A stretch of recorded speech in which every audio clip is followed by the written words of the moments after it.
Hello and welcome back to another episode with Reach Your Happy with Laura. So, anxiety, our mind and our emotions. That's going to be the vibe of today. So, our mind and our emotions are often on different wavelengths. They're not always communicating with each other. And that's generally when we experience negative emotion. We experience some sort of emotion that makes us feel out of sorts, makes us feel unclear, unsteady, not sure-footed. So the reason I bring up anxiety is because there's a lot of change going on, but it's more internal right now. There's a massive shift that has gone on within you, but your outer world isn't necessarily showing that yet. However, that does not mean you yourself are not experiencing strong waves of anxiety coming through. So we do have our mind, right? What a beautiful gift it is. We also have our emotions, but sometimes when this is a logical thinking mind, and not to say emotions can't be logical or true, but we as humans our path is to have both of these experiences, have both that really strong emotion that could definitely be a past trauma, a past pain, just rooted in fear, or it could be a very logical, sound emotion. Again, it could be fear that you're sensing someone coming up behind you. Like that could absolutely be true.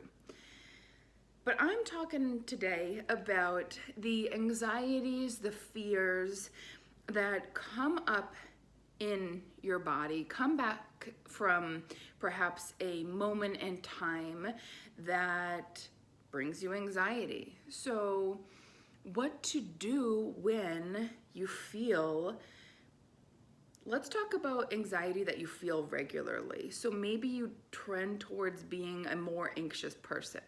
That's not a judgment, it just is what it is. Some people just are more irritable and more anxious. Other people are more angry. Other people are more passive.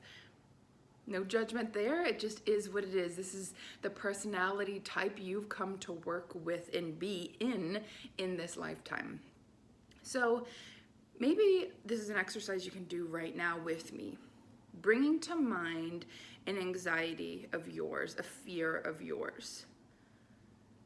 Let's say, when I was a little kid, I had got migraines a lot. And as I've, done healing work, really, that has been the gift in my life for my migraines, I have been able to not have so many migraines, but my mind, when I start to feel just a little twinge of a headache coming on, I jump to worst case scenario. I see myself with sunglasses on in the dark bathroom vomiting, because that has been my experience many times. Now though, in the more recent past, that isn't my experience anymore. However, this morning I woke up with a little bit of a headache. I always get it on this side. And I go, oh no, I got work to do, I have content to make, I have people to talk to, I have healing to do. This isn't a good day for this. And then I caught myself doing that. My emotions started to bring me into that anxious kind of swirly place.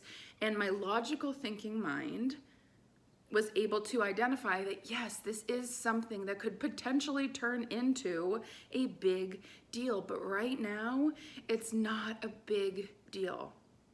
So this is how we use the logical thinking mind with the emotions. Honoring that, yeah, Law, you had really bad migraines before, and I'm sure even just having a little twinge of a headache can send you down that trail of fear and anxiety and probably inducing a stronger headache, to be honest. But my logical thinking mind says, Laura, yesterday you lifted weights, you did chest, you were straining a little bit, you really pushed yourself. So this is a side effect perhaps of your workout. You're not doomed for the day. So, I have an experience with headaches, so that little twinge sends me on that loop. But sometimes we have anxieties that have never actually came to fruition. So there may be an anxiety of yours, a fear,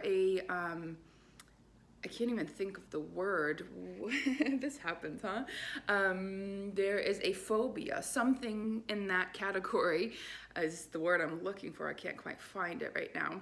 But perhaps you've had a fear, a phobia for a long time, and nothing's ever come of it. But every time, like me, I get a little idea, a little ache, a little pain in the head area, I start to panic a bit. But reminding ourselves that, okay, well, I've been worried about this for a really long time, and it still hasn't happened yet. So my logical thinking mind can look at this and say, okay, it's been 18 years of worry, and yet it still hasn't happened yet. Well, we know your worry isn't keeping it away, right? That doesn't work.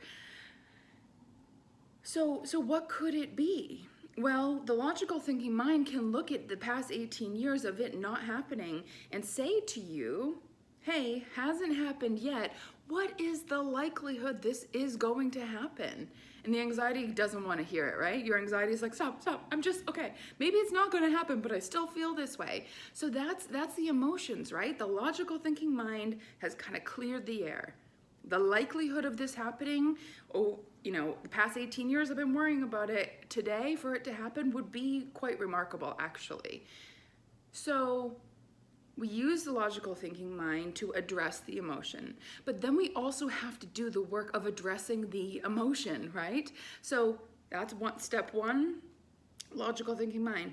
Step two is the softening, the reminding yourself, it's okay, I haven't let this go yet.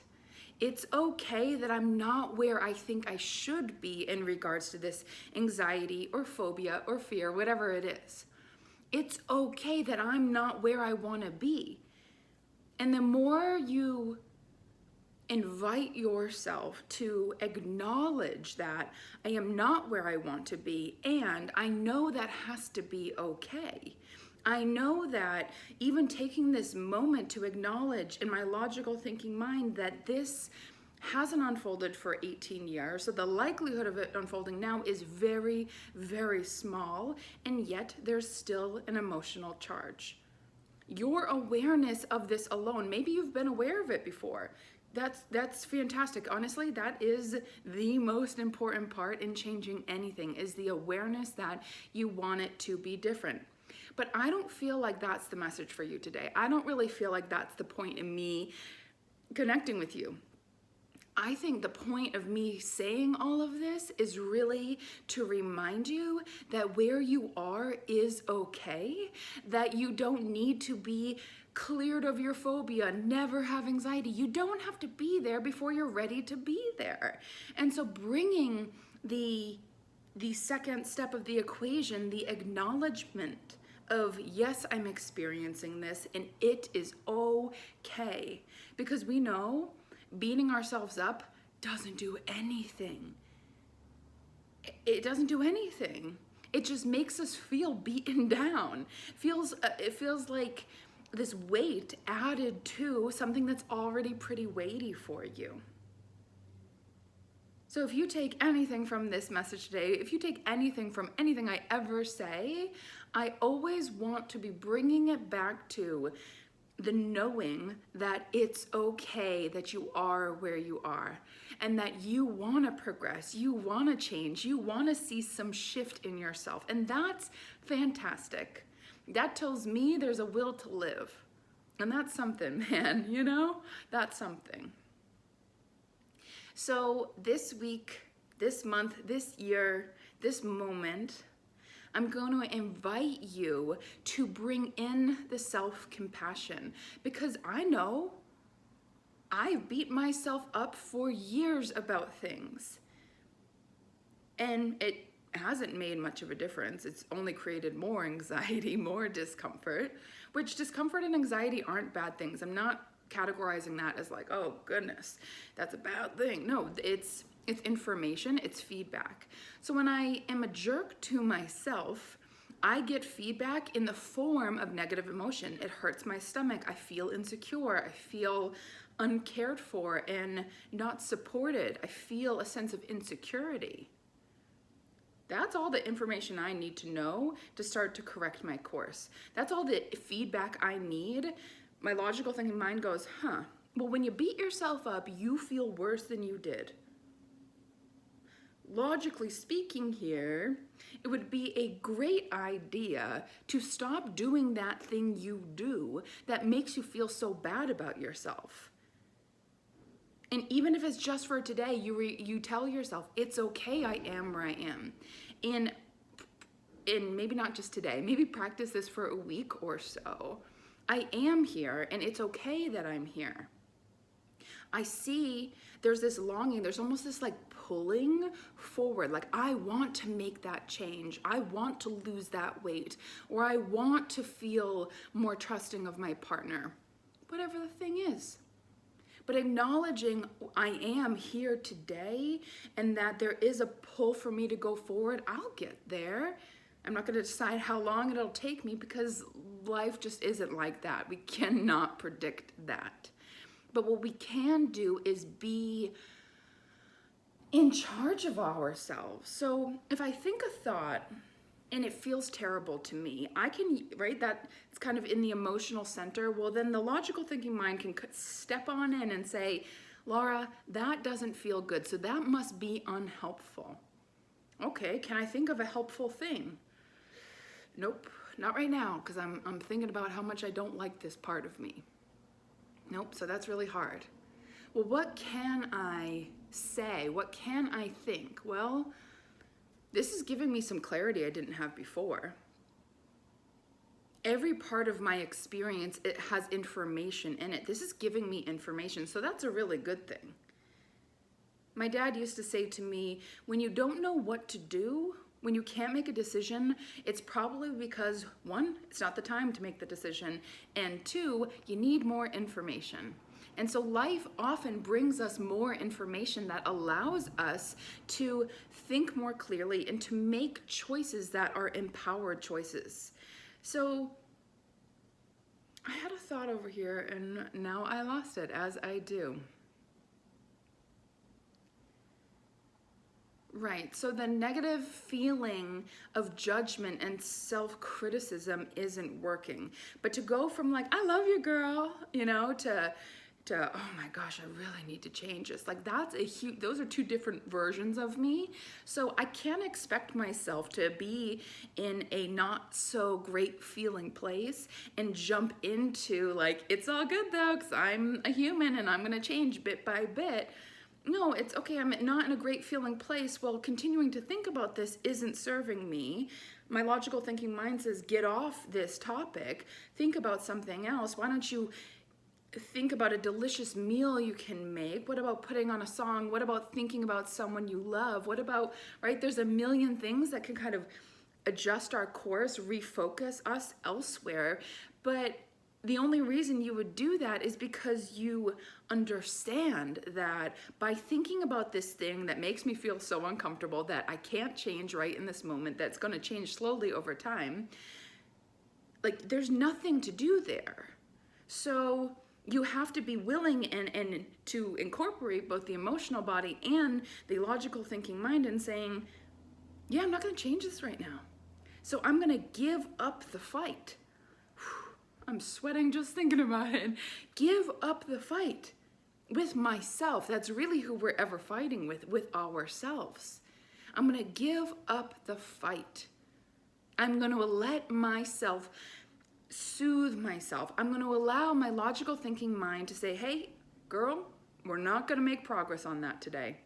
We're not going to shift from a state of deep anxiety into pure bliss. That is too big of a leap. So let's soothe ourselves. Let's step away from the social media. Let's step away from the snack cabinet. Let's step away from the mother-in-law. Whatever you have to do. And this isn't an out. That's kind of what we think. If I'm not willing to push up against this and face this really uncomfortable feeling, then I'm kind of tapping out. But that's all backwards. To step away from emotions that feel really rotten and you know your current mindset isn't going to be productive, that's the smartest choice you can make. That is a very productive choice to make. It's like, when you were little, if you had parents, around, and, my dad would come home from work and he was in that kind of like hectic, he wasn't real settled. He wasn't like in this dynamic of my siblings yet. He was really fried, right? Driving from Cambridge to Marlborough, where I lived. I knew that wasn't the time to ask him for something, right? I knew when mom was in her cleaning mode, it wasn't time to ask if I could have a friend sleep over. It was like, okay, I gotta kind of read the room here. So we can do that for other people. We have that level of like understanding and compassion and even respect for someone else that like, it's clear you can't take this on, and not in a, you can't handle this, but it's like, I bet there's a better time and place to have this conversation. So what happened to us? What about us? What about giving that to yourself? Read the room. Read the energy of yourself. Is this the time to go weigh myself on the scale when I just had a cheeseburger and feel guilty about it? No, not the time. Stop trying to make yourself do hard things. Stop forcing yourself to buck up and just suck it up and get over it. Because it hasn't worked, right? Let's look at the timeline. Let's look at our logical thinking mind. Bring that into this conversation here. Let's look. How often has it been helpful to beat yourself down and pull out the scale and be mad at yourself? How has that helped you? So this is where we incorporate the logical thinking mind, the emotional body, and find some sense of connection. So I'm sure there'll be more on that. I hope that resonated. I hope that made sense. If you have any questions, you know where to reach me, right here or at reachyourhappy.com. Thank you so much for tuning in. If you enjoyed this content, please like, subscribe, share with a friend, and I will talk to you soon. Take good care. Bye-bye.